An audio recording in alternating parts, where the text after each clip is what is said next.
ओम शांति। आज हम मीठे प्यारे बाबा की मधुर ईश्वरी महावाक्य साकार मुरली सुनेंगे। 6 जुलाई 24 की आज की मुरली का सार है। मीठे प्यारे बाबा कहते हैं, मीठे बच्चे, बाप की याद से बुद्धि स्वच्छ बनती है, दिव्य गुण आते हैं।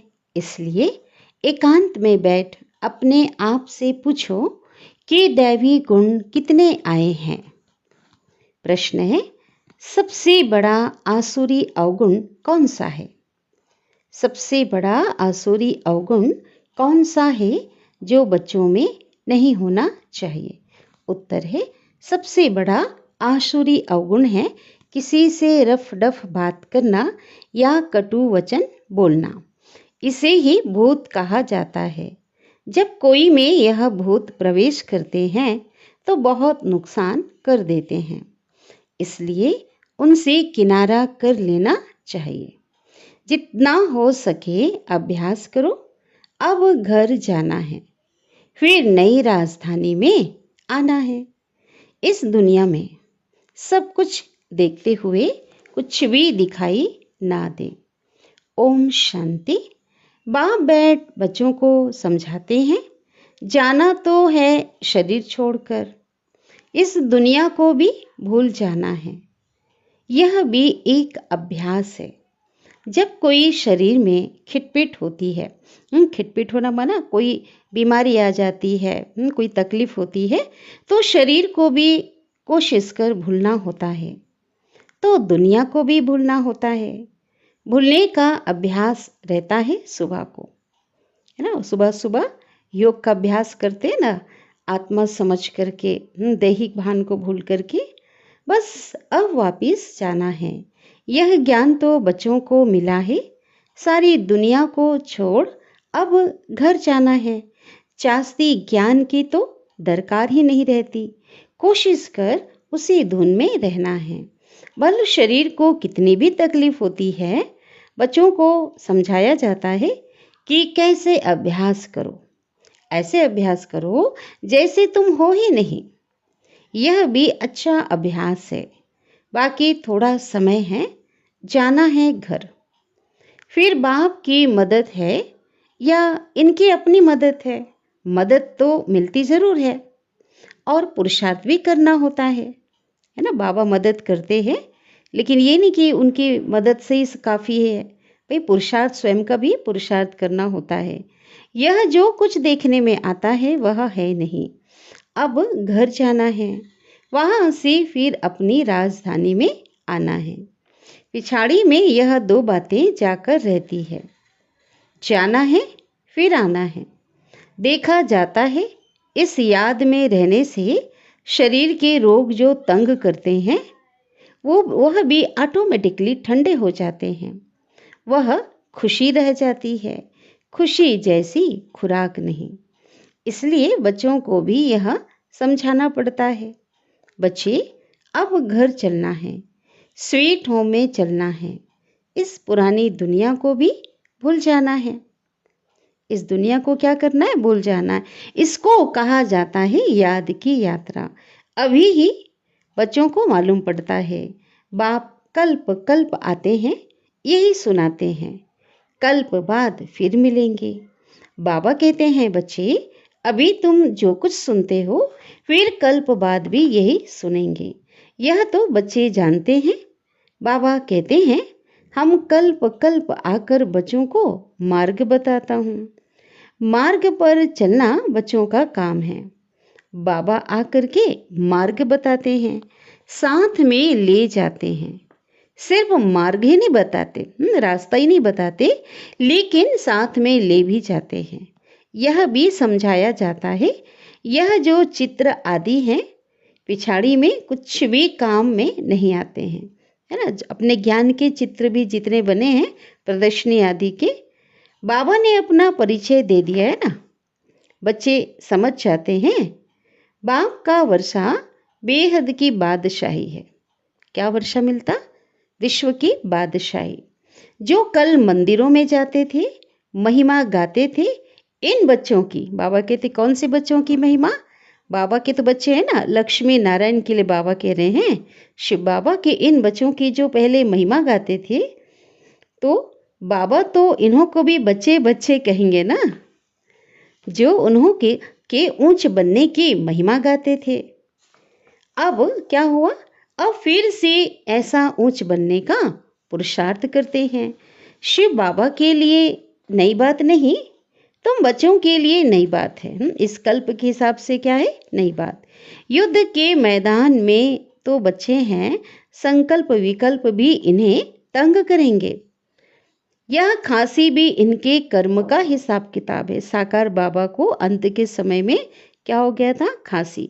कभी कभी साकार मुरली सुनेंगे ना, बीच बीच में खांसी की आवाज आती है, तो बाबा क्या कहते हैं शिव बाबा इसके लिए, तो यह जो खांसी है यह भी इनके कर्म का हिसाब किताब, कार्मिक अकाउंट है, इनको ही भोगना है। बाबा तो मौज में है, शिव बाबा अपने लिए कहते हो तो मौज में है, इनको कर्मातीत बनना है। बाप तो है ही सदा कर्मातीत अवस्था में। कौन बाप है, शिव बाबा। हम तुम बच्चों को बाबा कहते माया के तूफान कर्म भोग आदि आएंगे। ब्रह्मा बाबा कह रहे हैं हम और तुम बच्चों को, ठीक है। साकार बाबा कह रहे हैं माया के तूफान आदि कर्म भोग आएंगे, यह समझाना चाहिए। बाप तो रास्ता बताते हैं बच्चों को, सब कुछ समझाते हैं। इस रथ को कुछ होता है तो तुमको फीलिंग आएगी ना। साकार में तकलीफ होती थी ना, बाबा का जो रथ है, ब्रह्मा बाबा का स्वास्थ्य कुछ अगर कुछ ऐसा होता, कुछ देखने में आता ना थोड़ा भी सबको तकलीफ होती थी। फीलिंग आएगी ना कि दादा को कुछ हुआ है। बाबा को कुछ नहीं होता, शिव बाबा को कुछ नहीं होता, बाबा कहते इनको होता है। ज्ञान मार्ग में अंधश्रद्धा की बात ही नहीं होती। तो बाबा समझाते हैं मैं किस तन में आता हूँ, किस तन में आता हूँ, जो बहुत जन्मों के अंत के पतित तन में मैं प्रवेश करता हूँ। उनके बहुत जन्म जिसने लिए हैं उसके तन में आता हूँ। दादा भी समझते हैं जैसे और बच्चे हैं वैसे मैं हूँ। साकार बाबा कहते थे मैं भी तो बच्चा हूँ ना उनका। दादा पुरुषार्थी है, संपूर्ण नहीं है। तुम सब प्रजापिता ब्रह्मा के बच्चे ब्राह्मण पुरुषार्थ करते हो विष्णु पद पाने के लिए। लक्ष्मी नारायण कहो, विष्णु कहो, विष्णु भी कौन है, लक्ष्मी नारायण का कंबाइंड स्वरूप है। बाबा कहते बात तो एक ही है, बाप ने समझाया भी है। आगे नहीं समझते थे, आगे तो किसी को कुछ समझ नहीं था ना, पहले ना ब्रह्मा विष्णु शंकर को ना अपने आप को समझते थे। अभी तो बाप को ब्रह्मा विष्णु शंकर को देखने से ही बुद्धि में आता है यह ब्रह्मा तपस्या करते हैं, यही सफेद ड्रेस है। कर्मातीत अवस्था भी यहाँ ही होती है। इसी साकार सृष्टि में कर्मातीत अवस्था को प्राप्त करते इन एडवांस तुमको साक्षात्कार होता है। किनका, ब्रह्मा बाबा के संपूर्ण स्वरूप का कई भाई बहनों ने किया है शुरू शुरू में। यह बाबा फरिश्ता बनेंगे। तुम भी जानते हो हम कर्मातीत अवस्था को पाकर हम भी ऐसा फरिश्ता बनेंगे, परंतु कैसे, नंबर वार। जब तुम फरिश्ते बनते हो तब समझते हो कि अब लड़ाई लगेगी, थर्ड वर्ल्ड वार होगा ना, अंतिम जो युद्ध होगा विश्व युद्ध, वो कब होगा, जब संपूर्ण बन जाएंगे। मिरवा मौत मलु का शिकार, सब तरफ हाहाकार मचा होगा और क्या होंगे, सबसे परे होंगे बाबा के जो बच्चे, ठीक है, कर्मातीत अवस्था को पा करके ईश्वरी मौज में होंगे। यह बहुत ऊंच अवस्था है, बच्चों को धारण करनी है, धारणा करनी है। यह भी निश्चय है कि हम चक्र लगाते हैं 84 का, और कोई इन बातों को समझ भी ना सके, नया ज्ञान है। और फिर पावन बनने के लिए बाबा याद सिखाते हैं। यह भी समझते हो कि बाबा से हमें वर्षा मिलता है, कल्प कल्प बाप के हम बच्चे बनते हैं ना। कितने हम लकी हैं, खुश नसीब हैं, हर कल्प में बाबा हमें अपना बनाते, हम बाबा के बच्चे बनते हैं। 84 का चक्र लगाया है ना, कोई को भी तुम समझाओ तुम आत्मा हो, परम पिता परमात्मा बाप है। अब उस बाप को याद करो तो उनकी बुद्धि में आएगा कि दैवी प्रिंस बनना है तो इतना पुरुषार्थ तो करना ही है है ना, इतना तो करना पड़ेगा ना। विकार आदि सब छोड़ देना है। बाप समझाते हैं, भाई बहन भी नहीं, भाई बहन में भी क्या हो जाती है, चंचल दृष्टि हो जाती है ना। तो इसलिए बाबा कहते हैं भाई भाई समझो, बहुत ऊंचे चले जाओ और बाप को याद करो तो विकर्म विनाश होंगे और कोई तकलीफ नहीं, पिछाड़ी में और कोई बातों की दरकार नहीं पड़ेगी। सिर्फ बाप को याद करना है, आस्तिक बनना है, ऐसा सर्वगुण संपन्न बनना है। किनके जैसा? लक्ष्मी नारायण के जैसा। लक्ष्मी नारायण का चित्र बड़ा एक्यूरेट है। सिर्फ बाप को भूल जाने से दैवी गुण धारण करना क्या होता है, भूल जाते हैं। बच्चे एकांत में बैठ विचार करो, बाबा को याद करके हमको यह बनना है, यह गुण धारण करना है। बात तो बहुत छोटी है, बच्चों को कितनी मेहनत करनी पड़ती है, कितना देह अभिमान आ जाता है। बाप कहते हैं देही अभिमानी भव, आत्म अभिमानी भव। बाप से ही वर्षा लेना है। बाप को याद करेंगे तब तो किचड़ा निकलेगा, विकारों का जो कि गंदगी जो किचड़ा पड़ा है वो निकलेगा। बच्चे जानते हैं अभी बाबा आया हुआ है, ब्रह्मा द्वारा नई दुनिया की स्थापना करते हैं।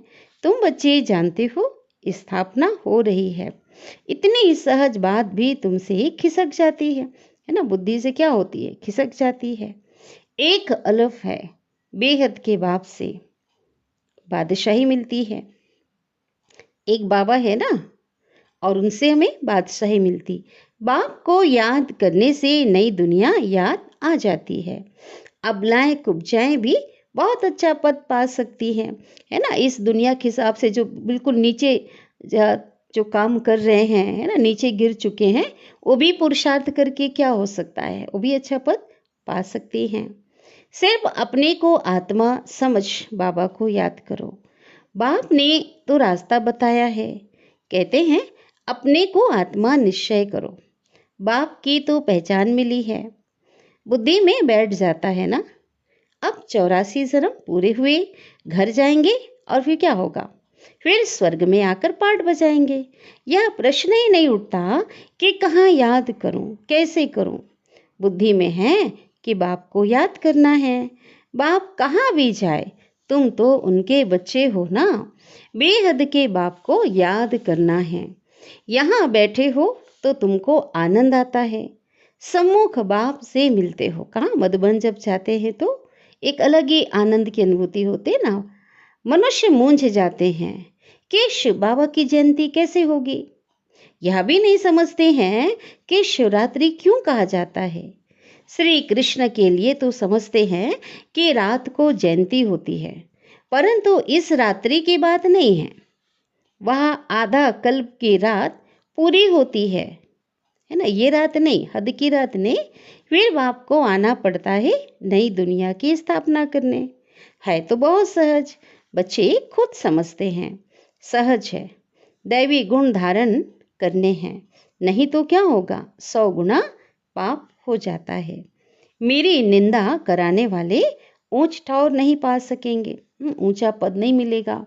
बाप की निंदा कराएंगे तो पद भ्रष्ट हो जाएगा। बहुत मीठा बनना चाहिए, रफ डफ बात करना यह दैवी गुण नहीं है।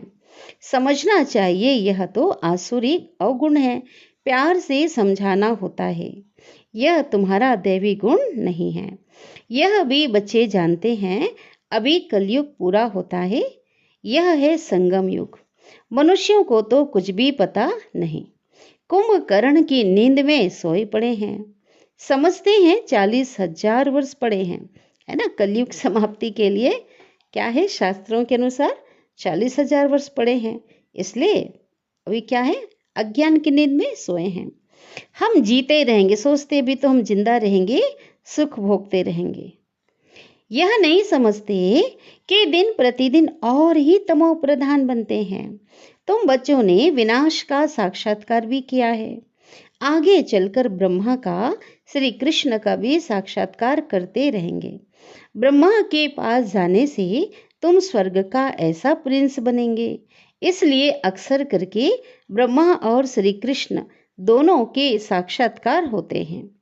कोई को विष्णु का भी होता है, परंतु उनसे इतना समझ नहीं सकेंगे। नारायण का होने से समझ सकते हैं। यहाँ हम जाते हैं देवता बनने के लिए, ठीक है। नारायण का अगर साक्षात्कार होगा तो समझ जाएंगे।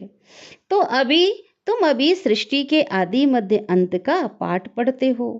पाठ पढ़ाया जाता है याद के लिए, ताकि हम बाप को याद करें। पाठ आत्मा पढ़ती है, देह का भान उतर जाता है।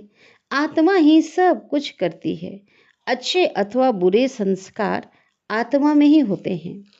तुम मीठे मीठे बच्चे 5,000 वर्ष के बाद आकर मिले हो। तुम वही हो। कौन हो? हम कौन हो? फीचर्स भी वही हैं जो अभी जिस रूप में हम अभी मिल रहे हैं बाबा से, तो वही भी कल्प पहले का ही वही फीचर है। 5,000 वर्ष पहले भी तुम ही थे। तुम भी कहते हो हाँ बाबा, 5,000 वर्ष बाद आप भी वही आकर मिले हो। वही बाबा हो जो हमको मनुष्य से देवता बना रहे हो। हम देवता थे, फिर असुर बन पड़े हैं। देवताओं के गुण गाते आए, अपने अवगुण वर्णन करते आए। मंदिर में जाकर क्या करते थे? देवताओं के लिए कहते थे आप सर्वगुण संपन्न हैं, मुझ निर्गुण हारे में कोई गुण नहीं, हम नीच हैं, पापी हैं, ऐसा कहते थे ना। अब बाबा कहते हैं अब ऐसा नहीं करना है, अब तो देवता बनना है, क्योंकि दैवी दुनिया में जाना है। तो अब अच्छी रीति पुरुषार्थ कर ऊंच पद पाओ। टीचर तो सबको कहेंगे ना पढ़ो, है ना। हर टीचर कहता है पढ़ाई अच्छे से पढ़ो, अच्छे मार्क्स में पास हो तो हमारा भी नाम वाला हो। किनका? टीचर का भी नाम रोशन होता है जब स्टूडेंट अगर अच्छे से पढ़ते हैं, और तुम्हारा भी नाम वाला होगा। ऐसे बहुत कहते हैं बाबा, आपके पास आने से कुछ निकलता ही नहीं, हम सब भूल जाते हैं, आने से ही चुप हो जाएंगे। बाबा कहते हैं कई ऐसे होते, यह दुनिया जैसे खत्म हुई पड़ी है, फिर तुम आएंगे नई दुनिया में। वह तो बड़ी शोभनिक नई दुनिया होगी ना, बहुत सुंदर। जैसे बाबा ने कल कहा ना, वंडर ऑफ द वर्ल्ड, नई दुनिया में भगवान का एक ही वंडर है। कोई शांति धाम में विश्राम पाते हैं, कोई को विश्राम नहीं मिलता। किनको नहीं मिलता? किनको नहीं मिलता? क्योंकि ऑल राउंड पार्ट है ना, थोड़ी देर जाके फिर तुरंत आ जाते हैं। परंतु तमो प्रधान दुख से छूट जाते हैं। जो विश्राम करते हैं वहाँ तो यहाँ से तो छूट जाते हैं। ऐसे नहीं कि जो नसीब में होगा, नहीं, पुरुषार्थ करना चाहिए ना। समझा जाता है राजधानी स्थापन हो रही है।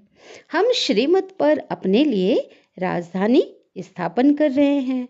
बाबा जो श्रीमत देने वाला है वह खुद राजा आदि नहीं बना है, उनके श्रीमत से हम बनते हैं। नई बात है ना, अभी कोई ने ना सुनी ना देखी। अभी तुम बच्चे समझते हो श्रीमत पर हम बैकुंठ की बादशाही स्थापन करते हैं। हमने अनगिनत बार राजाई स्थापन की है, करते हैं और गंवाते हैं। यह चक्र फिरता ही रहता है, ठीक है। पादरी लोग जब चक्र लगाने निकलते हैं तो और कोई को देखना भी पसंद नहीं करते, सिर्फ क्राइस्ट की याद में रहते हैं, शांति में चक्र लगाते हैं। समझ है ना? क्राइस्ट की याद में कितना रहते हैं। जरूर क्राइस्ट का साक्षात्कार हुआ होगा। सब पादरी ऐसे थोड़े होते हैं, है ना। उनमें भी नंबरवार होते हैं ना, जो एकदम एकाग्रता से लगन से याद करते हो क्राइस्ट को। तो बाबा कहते कोटों में कोई, तुम्हारे में भी कैसे हैं? नंबरवार हैं। कोटों में कोई ऐसी याद में रहते होंगे। ट्राई करके देखो, कोशिश करके तो देखो कि कहीं भी जा रहे हैं चलते फिरते एक की लगन में मगन हो जाओ, एक को याद करो और कोई को नहीं देखो। बाप को याद करते स्वदर्शन चक्र फिराते रहो तो तुमको अथाह खुशी होगी। श्रेष्ठाचारी देवताओं को कहा जाता है, मनुष्यों को भ्रष्टाचारी कहा जाता है। इस समय तो देवता कोई है ही नहीं। आधा कल्प दिन, आधा कल्प रात। यह भारत की ही बात है। बाबा कहते हैं, मैं आकर सबकी सद्गति करता हूँ। बाकी जो और धर्म वाले हैं वह अपने अपने समय पर अपने धर्म की आकर स्थापना करते हैं। वो सब आकर ये मंत्र ले जाते हैं, है ना। सब कौन सा मंत्र? मनमना भव का मना। हर धर्म के आत्मा अंत के समय क्या करेंगे? एक परमात्मा पिता को याद करेंगे, बाबा को याद करना है। जो याद करेंगे वह अपने धर्म में ऊंच पद पाएंगे। बिना याद किए तो मुक्ति धाम में जा नहीं सकते। भले वो पढ़ाई नहीं पढ़ेंगे और ज्ञान नहीं लेंगे, लेकिन एक पिता को याद हर कोई करेगा ना। तुम बच्चों को पुरुषार्थ करके रूहानी म्यूजियम अथवा कॉलेज खोलने चाहिए। लिख दो, विश्व की अथवा स्वर्ग की राजाई सेकंड में कैसे मिल सकती है, आकर समझो। बाप को याद करो तो बैकुंठ की बादशाही मिलेगी। अच्छा, याद प्यार ले लेते हैं। मीठे मीठे सिके लिधे बच्चों प्रति माता पिता बाप दादा का याद प्यार और गुड मॉर्निंग। रूहानी बाप के रूहानी बच्चों को नमस्ते, और हम रूहानी बच्चों के रूहानी माता पिता बाप दादा को याद प्यार, गुड मॉर्निंग और नमस्ते। शुक्रिया बाबा, शुक्रिया आपका दिल से पद्मा पदम गुणा शुक्रिया। धारणा के लिए मुख्य सार। पहली पॉइंट है, चलते फिरते एक बाप की ही याद रहे और कुछ देखते हुए भी दिखाई ना दे। ऐसा अभ्यास करना है। एकांत में अपनी जांच करनी है कि हमारे में दैवी गुण कहाँ तक आए हैं। सेकंड पॉइंट है, ऐसा कोई कर्तव्य नहीं करना है जिससे बाप की निंदा हो। दैवी गुण धारण करने हैं। बुद्धि में रहे, अभी घर जाना है, फिर अपनी राजधानी में आना है। सदगुरु का वरदान है, सेवाओं में शुभ भावना की एडिशन द्वारा शक्तिशाली फल प्राप्त करने वाले सफलता मूर्त भाव। सेवाओं में शुभ भावना की एडिशन द्वारा शक्तिशाली फल प्राप्त करने वाले सफलता मूर्त भाव। विस्तार है, जो भी सेवा करते हो उसमें सर्व आत्माओं के सहयोग की भावना हो, खुशी की भावना व सद्भावना हो तो हर कार्य सहज सफल होगा। जैसे पहले जमाने में कोई कार्य करने जाते थे तो सारे परिवार की आशीर्वाद लेकर जाते थे, तो वर्तमान सेवाओं में यह एडिशन चाहिए। कोई भी कार्य शुरू करने के पहले सभी की शुभ भावनाएं, शुभकामनाएं लो। सर्व की संतुष्टता का बल भरो, तब शक्तिशाली फल निकलेगा। स्लोगन है, जैसे बाप जी हाजिर करते हैं ना, बच्चे बुलाते हैं दिल से, बाबा आ जाओ, तो बाबा क्या हो जाते? जी हाजिर करते, अर्थात हाजिर हो जाते हैं ना बच्चों की सेवा में। ऐसे आप भी सेवा में, बाबा हमें जो सेवा दे रहे हैं, जो सेवा करने की श्रीमत देते हैं, उसमें क्या करना है? जी हाजिर, जी हजूर करो, तो क्या होगा? तो पुण्य जमा हो जाएगा। हाजी का पाठ बजाएंगे तो क्या होगा? पुण्य का फल जमा हो जाएगा। आज का है अव्यक्त इशारे। ज्ञानी तो आत्मा सदैव एक के प्रति, हर एक के प्रति मास्टर स्नेह का सागर है। बिना स्नेह के उसके पास और कुछ है ही नहीं। कोई भी आएगा तो उसे स्नेह ही देंगे। आजकल संपत्ति से भी ज्यादा स्नेह की आवश्यकता है। स्नेह की शक्ति से दुश्मन को भी मित्र बना सकते हो, अपकारियों पर भी उपकार कर सकते हो। अच्छा, ओम शांति।